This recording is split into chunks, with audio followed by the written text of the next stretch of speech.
آداب، نمسکار. آپ کا میری اپنی محفل میں ایک بار پھر استقبال ہے، سواگت ہے. ان دنوں تھوڑا سا بیمار سا رہتا ہوں، تو بیچ بیچ میں نہیں آ پاتا ہوں. اس کے لیے میں معذرت خواہ ہوں. آج میں آپ کو ایک مضمون سنا رہا ہوں. یہ ڈاکٹر خالد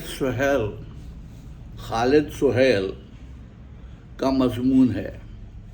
اس کا عنوان ہے علامہ اقبال، ایک محبوبہ، 3 بیویاں اور 4 شادیاں. سنیے. لازم ہے دل کے پاس رہے پاسبان عقل، لیکن کبھی کبھی اسے تنہا بھی چھوڑ دے. علامہ اقبال کی زندگی کے جو ایک بلند پائے شاعر اور فلسفی تھے، نفسیاتی مطالعے سے احساس ہوتا ہے کہ وہ حساس دل، ذہین دماغ اور پرکشش شخصیت رکھنے کے باوجود بہت سے رومانوی تضادات کا شکار رہے. ایسے تضادات جو ان کی خوشیوں کی راہ میں کانٹے بوتے رہے اور وہ عمر بھر ایک داخلی کرب اور اذیت کو برداشت کرتے رہے. علامہ اقبال کی شخصیت کے ڈھکے چھپے نفسیاتی تضادات اس وقت ابھر کر سامنے آئے جب وہ اعلیٰ تعلیم حاصل کرنے کے لیے ایشیا سے یورپ تشریف لے گئے. علامہ اقبال جب مشرق کی رومانوی گھٹن کی شکار فضا سے چھوڑ کر مغرب کی آزاد فضا میں داخل ہوئے تو انہیں یہ جان کر خوشگوار حیرت ہوئی کہ ان کی شخصیت اس قدر مقناطیسیت کی حامل تھی کہ مختلف ثقافتوں کی حسین و جمیل عورتیں ان پر فریختہ ہونے کے لیے تیار تھیں. موہن داس کرم چند گاندھی تو لندن آ کر بھی گوشت، شراب اور عورت سے بچے رہے، لیکن اقبال نے مغرب کی نعمتوں سے پورا استفادہ کیا اور نئی دوستیاں بنانے اور نبھانے میں کوئی ہچکچاہٹ محسوس نہ کی. ان دوستیوں میں مغرب کی حسین دوشیزائیں بھی شامل تھیں اور مشرق کے دختران خوشگل بھی. ان میں سے ایک عطیہ فیضی تھی. اقبال اور عطیہ فیضی کے رشتے نے قلیل عرصے میں غربتوں کا طویل سفر طے کر لیا اور ان کے راہ و رسم اتنے بڑھے کہ شام کو مل کر کھانا کھانے کے بعد چہل قدمی کرنا اور زندگی کے اسرار و رموز کے بارے میں تبادلہ خیال کرنا ان کا معمول بن گیا.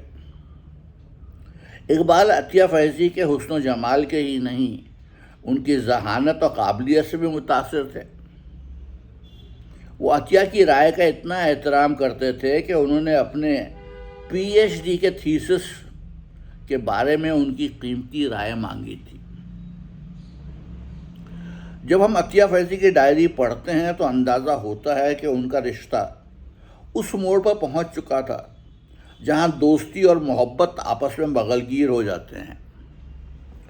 عطیہ لکھتی ہیں کہ ایک دن جب وہ اقبال کے دوستوں اور اساتذہ کے ہمراہ ان کے گھر گئیں تاکہ انہیں پکنک کے لیے لے جا سکیں، تو سب نے اقبال کو مراقبے میں پایا. وہ نہ جانے کب سے دنیا و مافیا سے بے خبر، بے خودی میں کھوئے ہوئے تھے. دوستوں نے بہت کوشش کی لیکن وہ اقبال کو ہوش میں لا نہ سکے.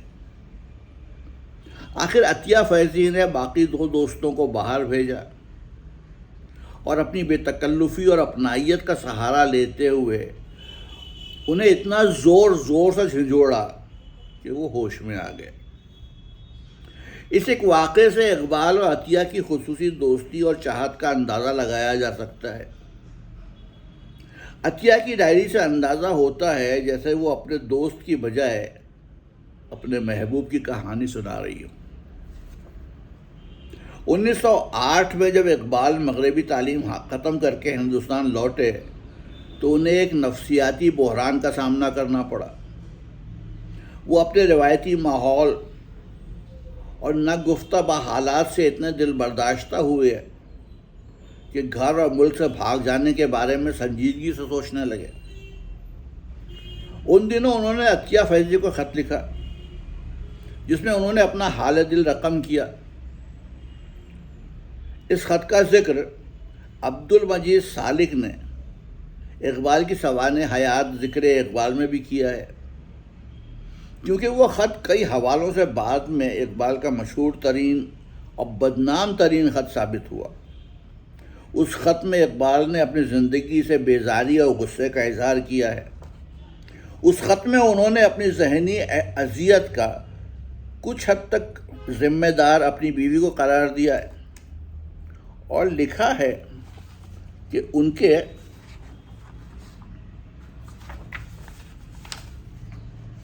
معذرت چاہتا ہوں، صفحے چپک گئے ہیں آپس میں، صفحات کی مشکل۔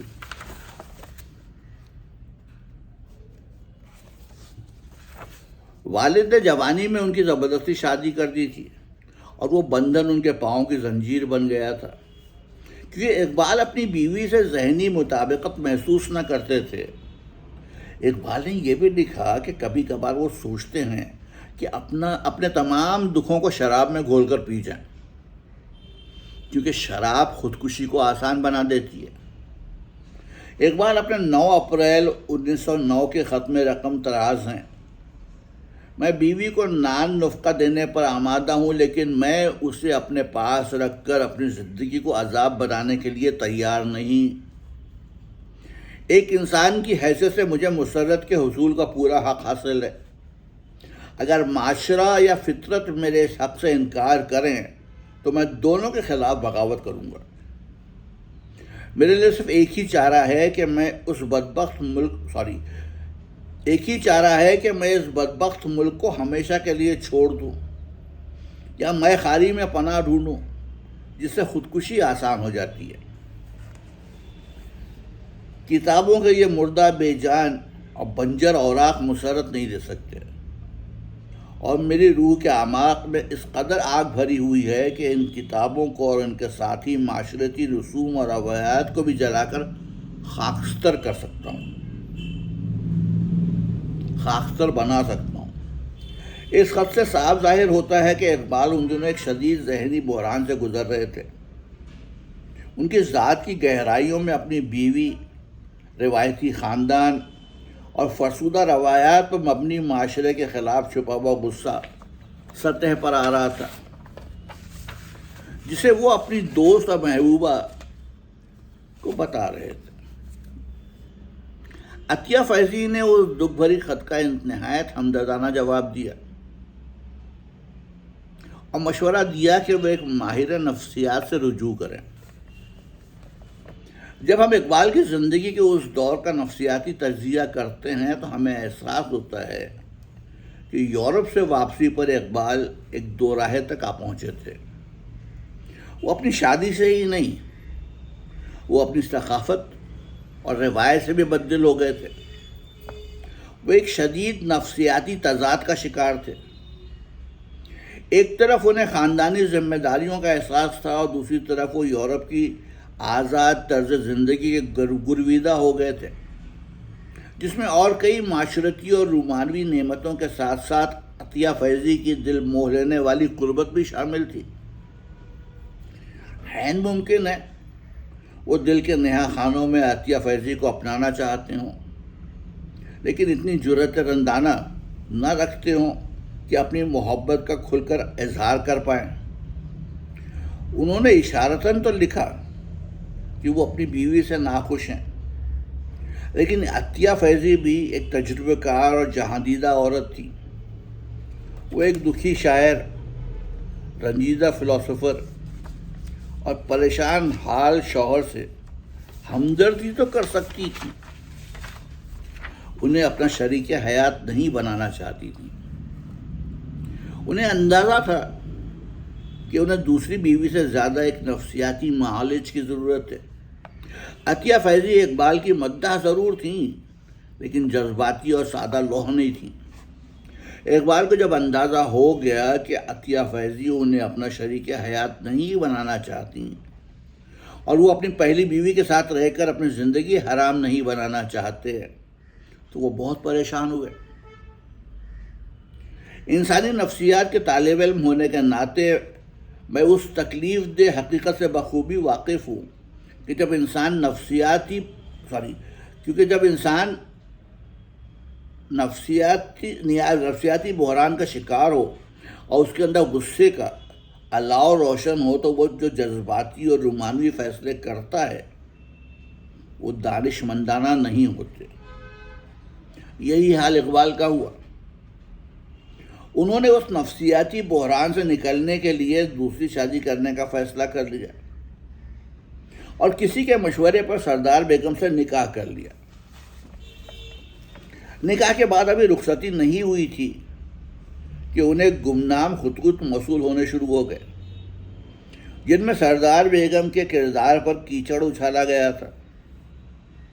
اقبال ان خطوط سے اس قدر دل برداشتہ ہوئے کہ انہوں نے سردار بیگم کو طلاق دینے کا فیصلہ کر لیا۔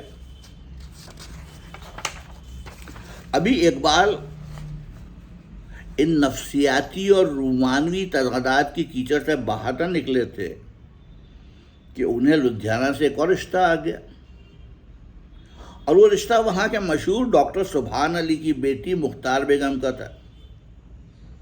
اقبال کی بہن کریم بی بی نے، جو ان کی پہلی بیوی کی ہم نام تھیں، لدھیانہ جا کر دلہن دیکھنے کی خواہش کا اظہار کیا تو اقبال مان گئے۔ کریم بی بی نے دلہن کی خوبصورتی کی اتنی تعریف کی کہ اقبال نے دلہن دیکھے بغیر بڑے جوش و خروش سے مختار بیگم سے شادی کر لی۔ جب دلہن لدھیانہ سے لاہور آئیں اور اقبال نے شب عروسی انہیں دیکھا تو وہ حواس باختہ ہو گئے۔ مختار بیگم بالکل خوبصورت نہ تھی جس طرح کہ ان کی بہن نے ذکر کیا تھا۔ مختار بیگم سے مل کر اقبال کے رومانوی خوابوں کے شیش محل چکنا چور ہو گئے۔ جب حالات کی تفتیش کی گئی تو پتہ چلا کہ اقبال سے دھوکہ ہوا ہے۔ دلہن کا نام مختار بیگم تو تھا لیکن وہ ڈاکٹر سبحان علی کی بیٹی نہیں، بھانجی تھی۔ اقبال کو جب حقیقت کا پتہ چلا تو پانی سر سے گزر چکا تھا، کیونکہ مختار بیگم کے ساتھ شب عروسی گزار چکے تھے۔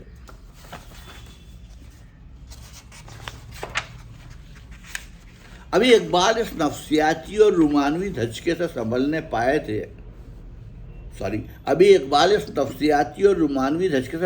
نہ پائے تھے کہ انہیں دوسری بیوی سردار بیگم کا خط ملا جس میں لکھا تھا کہ وہ اس دن کا انتظار کر رہی ہیں جب اقبال انہیں اپنا شریک حیات بنا کر اپنے گھر لے جائیں گے۔ اگر انہوں نے ایسا نہیں کیا تو وہ ساری عمر شادی نہ کریں گی۔ انہوں نے افسوس کا اظہار کیا کہ اقبال نے سنی سنائی باتوں اور افواہوں پر اعتماد کر کے جذباتی فیصلے کیے جن کی انہیں ایک ذہین شاعر اور دانشور سے بالکل توقع نہ تھی۔ سردار بیگم کا خط پڑھ کر اقبال احساس گناہ کا شکار ہو گئے۔ سالک ان کی سوانح عمری ذکر اقبال میں لکھتے ہیں کہ اقبال کو جب حقیقت کا پتہ چلا کہ وہ گمنام خطوط ایک مقامی وکیل نبی بخش نے لکھے تھے جو اپنے بیٹے کا رشتہ سردار بیگم سے کرنا چاہتے تھے تو وہ اور بھی نادم ہوئے۔ اقبال نے جب اپنے دوستوں سے مشورہ کیا تو انہوں نے بتایا کہ وہ سردار بیگم اور ان کے خاندان کو جانتے ہیں اور سردار بیگم ایک باکردار خاتون ہے۔ اقبال کو اندازہ ہو گیا کہ انہوں نے سوچے سمجھے بغیر جلد بازی میں دوسری اور تیسری شادی کا فیصلہ کر لیا تھا۔ احساس گناہ اور ندامت سے مغلوب ہو کر اقبال سردار بیگم کو گھر لانا چاہتے تھے، لیکن اس فیصلے کے بعد وہ ایک اور نفسیاتی تضاد کا شکار ہو گئے۔ اقبال جانتے تھے کہ وہ اپنے دل میں سردار بیگم کو طلاق دے چکے تھے۔ اقبال کے مذہبی دوستوں نے انہیں بتایا کہ اسلامی شریعت کا ایک اصول حلالہ ہے جس کے تحت اگر کوئی مسلمان مرد اپنی بیوی کو طلاق دے دے تو وہ اس وقت تک اسے دوبارہ نکاح نہیں کر سکتا جب تک وہ کسی اور مرد سے نکاح نہ کرے اور پھر دوسرے شوہر سے طلاق نہ لے لے۔ اقبال حلالے کے تصور سے اور بھی پریشان ہو گئے۔ انہوں نے ایک مولانا سے مشورہ کیا۔ اس مولانا نے فتویٰ دیا کہ اقبال پر حلالے کا شرعی قانون اس لیے لاگو نہیں ہوتا کیونکہ انہوں نے سردار بیگم کے ساتھ شب عروسی نہیں گزاری تھی۔ مولانا کے فتوے کے بعد بھی اقبال کا ضمیر نہ مانا۔ وہ اس قدر احساس گناہ کا شکار تھے کہ ضمیر کی عدالت میں سرخرو ہونے کے لیے انہوں نے سردار بیگم کو گھر لانے سے پہلے ان سے ایک دفعہ پھر نکاح کیا۔ اس طرح سردار بیگم سے 2 بار نکاح ہوا اور اس طرح وہ ان کی دوسری اور چوتھی بیوی بنی۔ اس طرح 2 سالوں کے وقفے کے دوران اقبال کی زندگی میں 3 شادیوں اور 2 بیویوں کا اضافہ ہوا۔ دلچسپی کی بات یہ ہے کہ جب اقبال نے اپنی دوسری اور تیسری بیوی کو اپنے گھر میں یکجا کیا تو ان کی پہلی بیگم کریم بی بی نے بھی سیال کوٹ سے اپنے بچوں آفتاب اقبال اور معراج اقبال کے ہمراہ لاہور آنے کا فیصلہ کر لیا۔ چنانچہ ایک وہ دور تھا جب اقبال لاہور میں اپنی 3 بیویوں اور 2 بچوں کے ساتھ زندگی گزار رہے تھے۔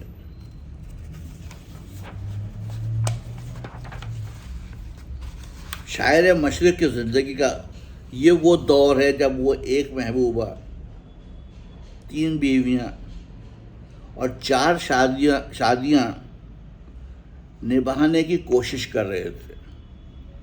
چونکہ یہ طرز زندگی نفسیات کے حوالے سے نہایت تکلیف دہ اور غیر حقیقت پسندانہ تھا، اس لیے وہ زیادہ دیر قائم نہ رہ سکا۔ آخر ایک دن کریم بی بی کی والدہ سیالکوٹ سے تشریف لائیں۔ انہوں نے اقبال کو نہایت غیر ذمہ دار داماد قرار دیا اور وہ اس قدر برہم ہوئی کہ وہ غصے میں اپنی بیٹی اور اس کے بچوں کو لے کر واپس چلی گئی۔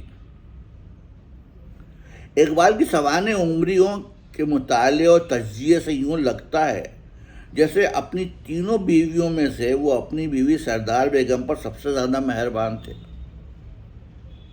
وہ 3 بیویوں میں سب سے زیادہ خوبصورت تھیں۔ اس رشتے سے ان کے 2 بچے جاوید اقبال اور منیرہ اقبال پیدا ہوئے، لیکن آہستہ آہستہ اس محبت کی آگ بھی سرد پڑنے لگی۔ وہ خاندانی ذمہ داریوں سے پوری طرح عہدہ برا نہ ہو سکے۔ سردار بیگم کو اندازہ ہو گیا کہ علامہ اقبال ایک کامیاب شاعر اور فلسفی تو تھے، لیکن ایک ناکام اور غیر ذمہ دار شوہر تھے۔ وقت کے ساتھ ساتھ سردار بیگم کے خوابوں پر اوس پڑنے لگی اور وہ ناراض اور برہم رہنے لگیں۔ علامہ اقبال کے چھوٹے بیٹے جاوید اقبال نے اپنی سوانح عمری اپنا گریباں چاک میں اپنی والدہ اور والد کے رشتے کی نقشہ کشی بڑے دیانتداری سے ان الفاظ میں کیے۔ میری والدہ کا اصرار تھا کہ والد باقاعدگی سے وکالت کریں کیونکہ گھر کے اخراجات پورے نہیں ہوتے تھے، نیز کرائے کی کوٹھی میں رہنے کی بجائے اپنا گھر بنوائیں۔ یہ منظر اب تک میری نگاہوں کے سامنے ہے کہ والدہ میرے والد کے ذاتی کمرے میں کھڑی انہیں کوس رہی ہیں اور روتے روتے کہہ رہی ہیں کہ میں اس گھر میں ایک لونڈی کی طرح کام کرتی ہوں اور ساتھ ہی پیسے بچانے کی کوشش پہ لگی رہتی ہوں۔ دوسری طرف آپ ہیں کہ بجائے نیک نیتی سے کچھ کرنے کے بستر پر دراز شعر لکھتے رہتے ہیں۔ اور جواب میں میرے والد دیتے ہوئے بغیر کچھ منہ سے بولے کھسیانی ہنسی ہنس رہے ہیں۔ اس تحریر سے صاف ظاہر ہے کہ دنیا کے عظیم شاعروں، سیاست دانوں اور دانشوروں کی آنکھوں میں آنکھیں ڈال کر بات کرنے والا شخص اپنی بیوی کے اعراضات کا تسلی بخش جواب دینے سے قاصر تھا۔ وہ بیوی اپنے آپ کو ملکہ سمجھنے کی بجائے لونڈی محسوس کرتی رہی۔ اگر پسندیدہ بیوی کا یہ حال تھا تو ہم تصور کر سکتے ہیں کہ دوسری بیویوں کے دلوں پر کیا بیتی ہوگی۔ علامہ اقبال ہندوستان میں 3 بیگمات کے ساتھ زندگی گزارنے کے ساتھ ساتھ اپنی دوست اور محبوبہ عطیہ فیضی کو بھی متواتر خط لکھتے رہے۔ اقبال کی رومانوی زندگی ایک حوالے سے کئی اور مشرقی شاعروں کی زندگی سے مختلف نہ تھی، جن کی محبوبہ کبھی ان کی بیوی نہ بن سکی اور بیوی کبھی محبوبہ نہ بن سکی۔ اقبال کبھی ہندوستان چھوڑ کر بقیہ زندگی گزارنے یورپ تو نہ گئے، لیکن ساری عمر یورپی خواتین اقبال کبھی ہندوستان چھوڑ کر بقیہ زندگی گزارنے یورپ تو نہ گئے، لیکن ساری عمر یورپی خواتین سے متاثر رہے، اور وہ بھی ان کی شخصیت کے سحر میں گرفتار رہیں۔ وہ دور دور سے ان سے ملنے آتی تھیں۔ اقبال بھی بڑے تپاک سے ان سے ملتے اور اپنے انداز تکلم سے ان کا دل موہ لیتے۔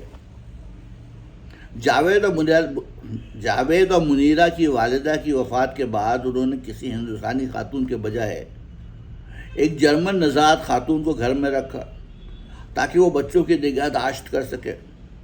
وہ خاتون جرمن، انگریزی اور اردو تینوں زبانوں سے واقف تھیں، اور بچے انہیں آنٹی ڈورس کہہ کر پکارتے تھے۔ وہ بچوں سے نہایت شفقت سے پیش آتی۔ نفسیاتی طور پر یوں لگتا جیسے ڈورس بچوں کو محبت مہیا کرنے کے ساتھ ساتھ اقبال کی یورپ کی نوسٹیلجیا کی ضرورت بھی پوری کرتی تھیں۔ دلچسپی کی بات یہ ہے کہ اقبال نے اپنے فرزند ارجمند جاوید اقبال کے لیے بچپن میں ایک یورپی ماں تلاش کی، لیکن جوانی میں ان سے شکایت کی، یورپی غلامی پر رضامند تو ہوا، مجھ کو تو گلہ تجھ سے ہے، یورپ سے نہیں۔ جاوید اقبال نے اپنے سوانح میں لکھا ہے کہ ان کی والدہ کی وفات کے بعد ایک ہندوستانی عورت ان کا اور ان کی بہن کا خیال رکھنا چاہتی تھی اور اقبال سے شادی بھی کرنا چاہتی تھی، لیکن اقبال نے اس عورت کی دعوت کو قبول نہ کیا۔ سالک ذکر اقبال میں لکھتے ہیں کہ ایک ہندو عورت بھی اقبال کے عشق میں گرفتار ہو گئی تھی۔ وہ ایک صاحب ثروت ڈپٹی کمشنر کی بیٹی تھیں، جن کے بارے میں مشہور تھا کہ وہ ہندو مردوں کی نسبت مسلمان مردوں کو زیادہ پسند کرتی ہیں۔ انہوں نے اقبال سے راہ و رسم بڑھانے کی کوشش کی اور رشتہ بھیجا، لیکن اقبال نے انکار کر دیا۔ علامہ اقبال کی بہو رشیدہ نے، جن کی شادی اقبال کے بڑے بیٹے آفتاب اقبال سے ہوئی تھی، اپنے شوہر اور سسر کی سوانح میں اقبال کی زندگی کے بہت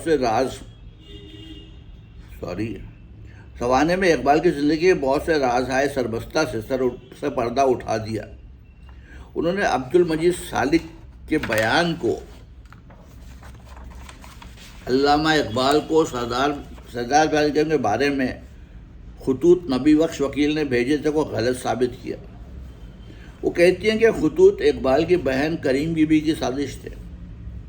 وہ نہیں چاہتی تھیں کہ ان کا بھائی دوسری شادی کرے۔ انہیں ان کی پہلی بیوی سے، جو ان کی ہم نام بھی تھی، ہمدردی تھی۔ اقبال کی بہن نے ان کی بیٹی معراج سے خط لکھوائے اور کسی اور شہر سے پوسٹ کروائے تاکہ اقبال کو شک نہ ہو۔ کافی عرصے بعد اقبال کو اپنی بیٹی معراج کا خط ملا تو انہوں نے معراج کی لکھائی پہچان لی۔ اقبال کو شک ہوا تو وہ سیالکوٹ گئے اور بیٹی سے پوچھا تو اس نے اعتراف کیا کہ خط اسی نے لکھے تھے۔ اس طرح برسوں کا راز بے نقاب ہو گیا۔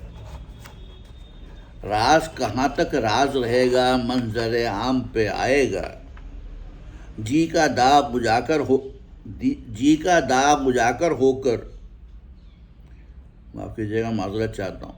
راز کہاں تک راز رہے گا، منظر عام پہ آئے گا، جی کا داغ اجاگر ہو کر سورج کو شرمائے گا۔ اس رومانوی ٹریجڈی کا ایک پہلو یہ ہے کہ جب اقبال کی بہن اور بیٹی ایک سازش میں ملوث تھیں ان کی پہلی بیوی کو اس سازش کی بالکل خبر نہ تھی، وہ خاموشی سے آنسو بہاتی رہتی تھی۔ نفسیات کا طالب علم ہونے کے ناطے میں یہ جان کر بہت حیران ہوا کہ شاعر مشرق جو سارے قوم کے مسائل بہت حیران ہوا کہ شاعر مشرق جو ساری قوم کے مسائل کا حل پیش کرتے رہے، اپنے رومانوی اور نفسیاتی مسائل نہ حل کر سکے۔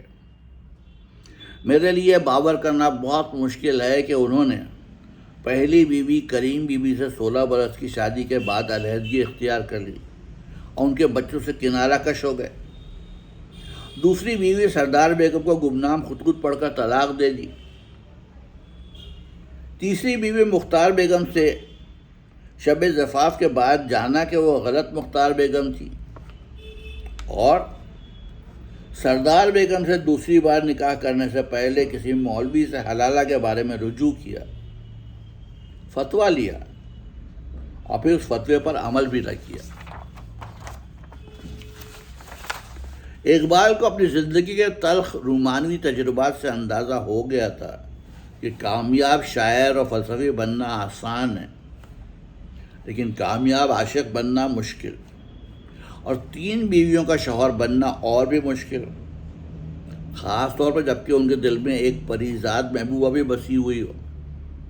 اقبال کو اندازہ ہو گیا تھا کہ الفاظ کا احترام کرنا آسان ہے، لیکن عورتوں کا خلوص دل سے احترام کرنا مشکل۔ اس لیے وہ فرماتے ہیں، اقبال بڑا اپدیشک ہے، بن باتوں میں موہ لیتا ہے، گفتار کا وہ غازی تو بنا،